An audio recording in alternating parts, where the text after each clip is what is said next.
Hi, friends. Welcome to Law Chat with Girija. My name is Girija Patel. I'm a mother. I'm a wife. I am a podcaster. I am an educator. I am a businesswoman. I am an entrepreneur, and I'm a lawyer.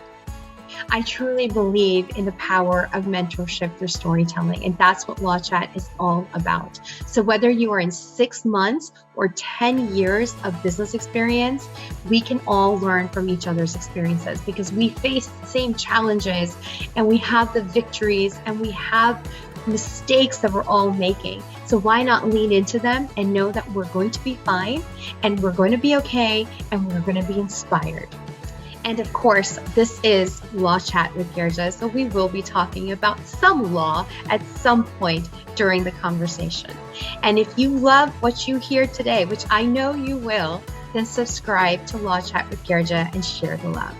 So grab your coffee, sparkling water, or wine, and let's dive in to the next inspiring mentorship session. Hi, friends. Welcome to Law Chat. This is your legal BFF, Girija Patel. So today's episode is just me. And what does that mean? That means I am talking about some law and I'm talking about some business tips and strategies. Some of the most favorite things I love doing. And I just love that I'm able to share it on my platform with you. But in order for me to kind of get the word out and also get more people to hear what I am saying, because I know this is helpful. I know that there are others who are confused and just want to know this information. Can you just help me and help them also by sharing, by subscribing, and sharing the links or on your social media, tag GBP Law or tag Law Chat with Girija as well. So we can get the word out and people can actually gain more knowledge, feel more empowered in their business, and really start becoming the full CEO that they're supposed to be for their company. So now as we get started, of course, I have to give my disclaimer as usual, but this information that I'm sharing today is information only. It is for educational purposes. It is not for any other purpose. If there is something specific to you and your business that needs legal attention, please go reach out to a lawyer, even reach out to me, but this video is literally for educational purposes. And so today's video is for those of you who have brand affiliations, who are doing collaborations with other brands. And so this is influencers and the law. And a lot of times, we don't realize that as influencers, we come in different shapes and forms. You don't have to be just a blogger to be an influencer. You can be a full-on celebrity and be an influencer as well, and have an affiliate program as well. So you want to make sure that you are protecting yourself and you are also following the guidelines that are necessary in the arena of law. And so what I'm going to be sharing today with you is, as an influencer, how to integrate the law into your business and how to make it where you are, again, using it as a strategy in your operations, leveraging it and mitigating and protecting yourself for the future. So as we begin, I want to talk to you about this thing where it's like, we're in the season right now of a lot of brand affiliations, brand collaborations, and because it's the holiday season. And in fact, quite frankly, every season is that because there's always something to celebrate. There's always something to promote. So whether you are in the holiday season, which is definitely feels like, okay, we need to boost our game up a little bit, or whether you are, January, the idea is to protect yourself. The idea is to place yourself and position yourself in a way where you are following the law and you're also making sure that you are functioning as a legitimate business, as a professional business, where the other person on the other side is looking at you not as just it's influencer marketing, but as, oh gosh, this is a marketing advertising type of expense that I'm about to do. And I just can't wait because this person sitting across from me is so professional. And so how do we get that? How do we get the professionalism into it? So one of the best ways to get professionalism into it is to actually make your business more legally legit. And so number one thing that we can do with our business as a influencer, or even if you have you're doing something else. You could be in healthcare and still be an influencer. And so have an entity formation. So whether that is through the company that you're working or your business that you're working with, and you're using that as your entity formation, or this is maybe a side gig that you have and you're like, oh gosh, I'm making a lot of money now. Create that entity formation. So what does that mean? Like the LLC, most likely. And the reason for that is because you're able to really take the money and funnel it in the right way and the right manner. Plus, the minute you start treating your business like a business, it becomes a business. If you keep treating your business like a side hustle or a hobby, it's always going to stay that way. And if you really want to level up your game, you're going to have to start treating it like a business. Now, not all businesses are LLCs or corporations. Some of them are different types of entities. And so you have to see which one is good for you with regards to what you're doing, and then also for taxes as well. Number two, you need to have contracts. Why? Well, because contracts kind of just set the tone of that relationship, and contracts are so essential for your business to run in a productive way. I know a lot of times people are scared of contracts. I know a lot of times people think that, well, contracts undermine the trust in that relationship, but the reality is anything but that. When you already are trusting somebody, you're already getting into an oral contract with them. So, what better way to memorialize that oral contract than to make it a written contract? You shouldn't even be getting into the basic oral contract with anybody if you don't trust them. So, taking it into writing just basically identifies what you're agreeing on, because people forget. You might start something today. I can't remember what I did even last week on half of the things that I've done. So, why is it that you can't forget what you have agreed upon with somebody else? So the best thing is to have a written contract, reflects the conversations between you and the other party, which also, lays out the expectations of all parties on the table, and also gives you guidance on how to navigate issues and navigate situations that are a little yucky and icky and just don't know what to do. Plus, it also explains what are the deliverables and what is the prices and how much are you getting back and for that and compensation. These are all important factors. And a lot of times when they're not written out, they get lost. They get lost somewhere. And then when there is a friction or when there's a conflict, that's when they come back up again. But it becomes a he said, she said if you don't have a contract. Now, with influencers and influencer marketing, I'm seeing a shift.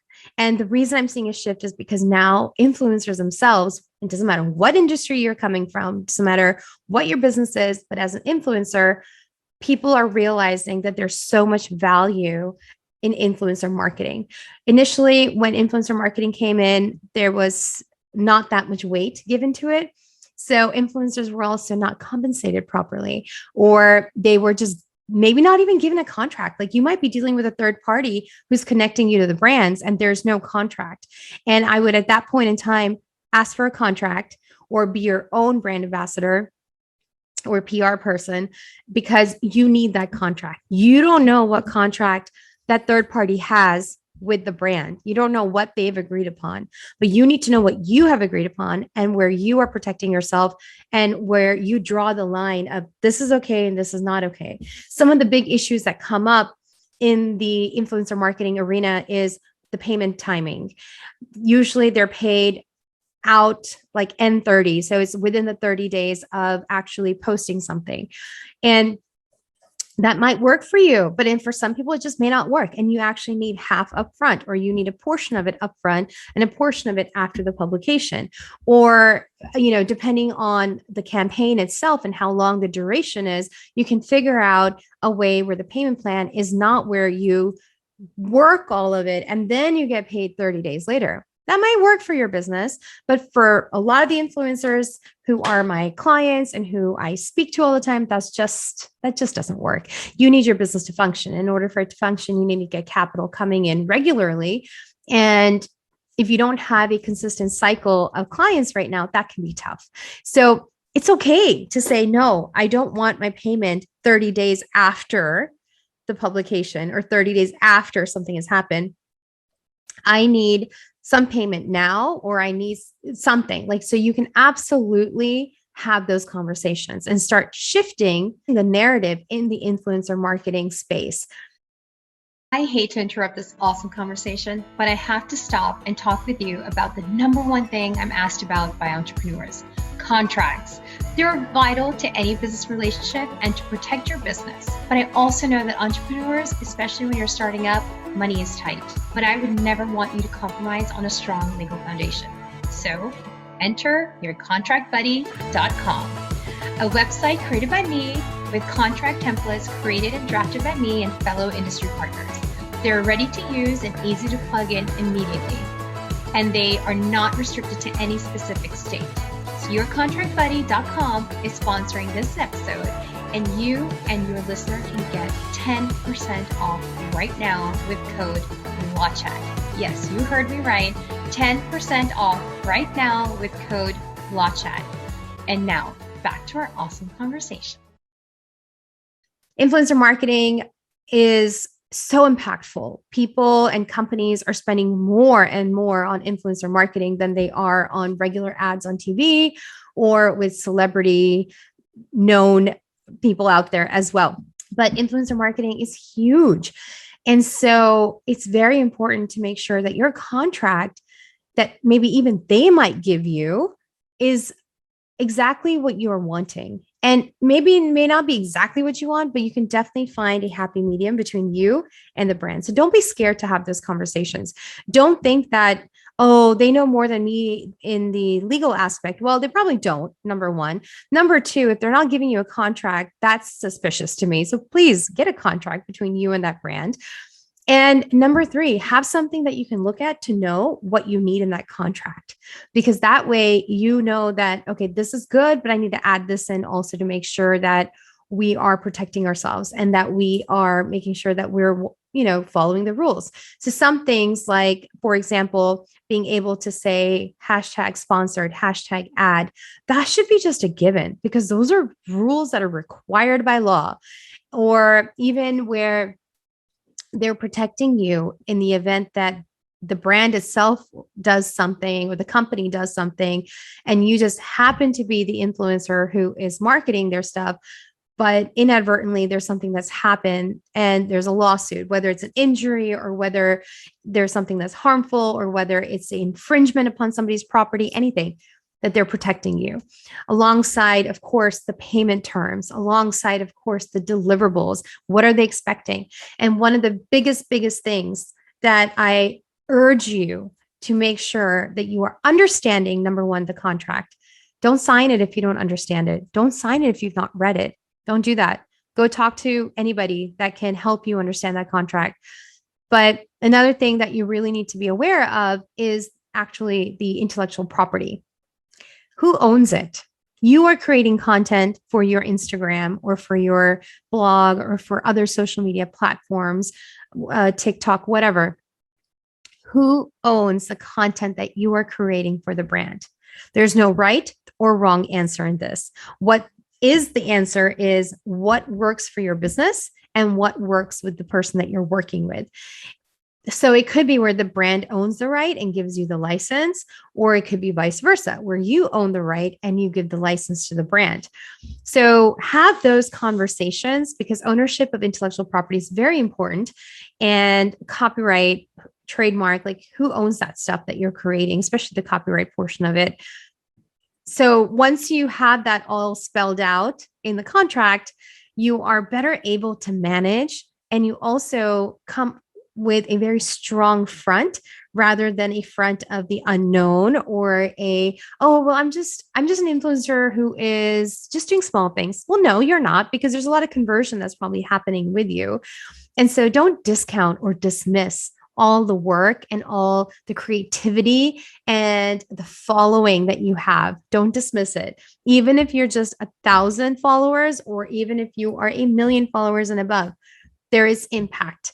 And that impact is why you are being paid and asked to be the marketing influencer for them at that time. Number 3 is the FTC guidelines. You cannot avoid them. You cannot pretend like they don't exist. FTC guidelines, like I said earlier, should already be included in the contract where you're saying that you're going to be following them, FYI. Also, you want to be able to use the brand's name in hashtags. Whether or not you use it in the back end, that's a different story, but you want to be able to use it in the hashtags or be able to link them, of course, because that's the whole point of selling something for the brand, right? But just have that out there so it's clear, there's no confusion, and the brand isn't thinking like, oh, well, you can't use my name, but for the link, no, you should be able to use it for the hashtag also, because that helps with SEO also, and that also helps boost whatever you're trying to sell. And so that's super important to have the FTC guidelines. Now, there are some guidelines that I have already listed out. And I'm actually going to come out with a Law Chat 101 episode, which is my quick 10-minute episodes on the FTC guidelines and what you need to do. So keep an eye out for that. And the best way to keep an eye out for that is to subscribe. So that way you have not missed something like that, because it's quick information and it is super helpful. So there's also the affiliate marketing downloadable that I have linked into this episode as well. So make sure you catch that as well to get a little bit more guidelines on the FTC guidelines and what is required and how you should be, marketing and what is and is not allowed. Another thing that we need to be careful about is number 4, aligning your brand with the brand that you're about to work with, the collaborations. It is very important that the company that you're working with or the brand that you're working with aligns with your brand's value. Because what might happen is that they might affiliate themselves with certain types of organizations or activities that you may not be okay with, and it could damage your reputation and your business's reputation. And additionally, you want to make sure that the way that brand exists and the way it holds itself in the market and its strength and positioning in the market is aligned with what you want in your business as well. Sometimes we kind of rush into things because we're like, oh my gosh, this brand is so big and this is going to be so exciting. And while that might be true, but you really need to press pause for just a moment and make sure that this brand that you're about to collaborate with and connect yourself with content that is probably going to stay long time on your feed or even on their social media or their advertising and marketing, that it is exactly the brand that you would be okay with connecting yourself with. Because a lot of times you can be guilty by association, and that is not cool because it can really damage your reputation and the goodwill that you have in the market already. And the 5th thing that you need to think about is intellectual property. I kind of touched on that with the contracts. Intellectual property is the copyright, the trademark, the patent, the innovations, the, trade secrets and things like that. But primarily in this discussion, it's really about the copyright, because you're creating tons of content. And you need to know who owns that content. You need to know who has a right to use that content and for what purposes you have the right to use that content and for how long you have the right to use that content. So a lot of times with the contract, you would also want to include, the duration of a post and how long you're expected to keep that post, or like forever or for, just for the season. And so if you're licensed out and the brand is actually owning what you've created and licensing out to you, then they can actually dictate how long you have that content on your platform. So you want to make sure that your intellectual property is sorted. You want to make sure that you know who owns what and who is licensed to what, for how long it's licensed, and for what purposes it's licensed or can be used for. Because when you have that clarity, there's less chances of getting a copyright infringement issue or a trademark infringement issue. And so you want to be able to use the content that you are being given in a way that is best suited for your business and also best suited for the deliverables that you are giving to the brand. If they're putting too many confinements on how you deliver, it may not be well suited for your business at that time or for the way your business functions. Now, another aspect of intellectual property that you need to look at is the company that you are connecting yourself with, the name of that company or the name of the product. Does that name of the product or the company infringe on any other third party's trademark or copyright? Because Now there is new law coming out from different states that is actually holding the influencer responsible for trademark infringement, even though they are not the ones who created that trademark or that copyright, but they're being responsible for that because they should have known. And there's some case law that's coming out of California with some celebrities. And so, using it for example, like they're being used as an example right now in the industry. So be careful that you are very thoughtful about who you are connecting yourself with. And it kind of goes back to what I said earlier, is the alignment of the values.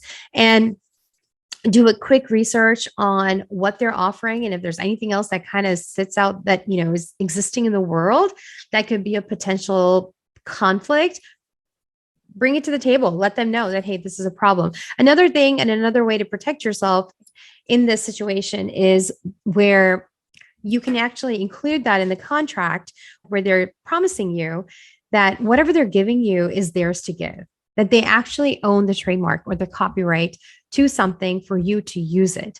And even the product that they're creating or the services that they're creating, it is yours to use because it is theirs to give. So confirm that and have it in the contract also, where they're guaranteeing it. And if not, they're giving you protection. They're indemnifying you in the event there's a third party that wants to sue you and everybody else. So the suit can still happen, but the indemnification then is an underlying protection at that time as well.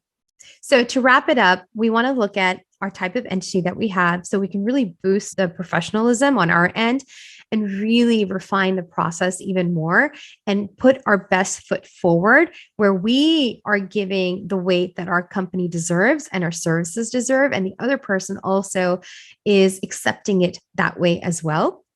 So entity formation is important. Number 2, contracts are super important. Cannot forget them, cannot ignore them, cannot pretend they don't exist. Please have them, read them, understand them. And if you have questions, reach out to somebody who can help you. Number 3, the FTC guidelines. You need to follow them. You need to make sure that the brand that you're working with or the company that you're working with knows that you're going to follow them. And there's not going to be any type of discussion on not following them, because ultimately your business's reputation and your personal assets and everything is on the line. Number 4, alignment of your brand values with the brand that you're going to collaborate with. Alignment in the way they are functioning, alignment with the way their ethos are for the company, their corporate culture is, their mission, their values. Try to have that alignment over there. And number 5, intellectual property. There's so much that you are creating. Don't lose out on the chance to own it, protect it, and earn from it, because there's so much that you are creating. And so don't be scared to be protective of your content. I hope this was helpful to you today. I know that all this information, especially during the holiday season, can be overwhelming, but at the same time, it is so important to start integrating all of these legal aspects into your business, because the more you integrate them, the more refined your business becomes, the more professional your business becomes. But more than that, you really get a peace of mind where you can function in your business the way you want to function, knowing that you have already integrated all of these legal strategies into your processes. So you don't have to really worry about the what ifs or, oh gosh, I hope I didn't do this thing. So if this was helpful and this is something that you thought was, beneficial to you, share this. That is like my favor I'm asking you, is to share this episode with your friends and family that could benefit from this episode as well. Sharing is caring. And to learn more that's coming up and to not miss anything, subscribe. That way you can always keep up with what's happening on our end and all the amazing information that is being pushed out to you. And don't forget, there are 2 things for you to get from the links below. One is the 5-day legal challenge, which is a very quick audit on your business and worksheets that you can actually apply and use for your business. And it's a self-paced audit. And number 2 is the affiliate marketing guidelines. So download those and let me know what you think. Leave a comment and I will see you next time. Thank you so much for joining Law Chat with Girija. I just love these kind of conversations that are motivating, inspiring, but truthful, raw, and honest about all of the challenges, all of the victories, all of the triumphs, picking ourselves back up again. I just can't think of a better way to get mentorship but Law Chat with Girija. If this was helpful to you or this was inspiring to you, please share the love. You can give this video a thumbs up. You can subscribe to this channel. You can also share this with your community by taking a screenshot and posting it on your social media and tagging GBP Law. When you do that, a lot more people will be able to see this video that not only benefited you, but also can benefit them as well. So let's share that love and let's share that inspiration. And if you want more information about what I do and other resources, go check out gbplaw.com or yourcontractbuddy.com. And I look forward to seeing you next time.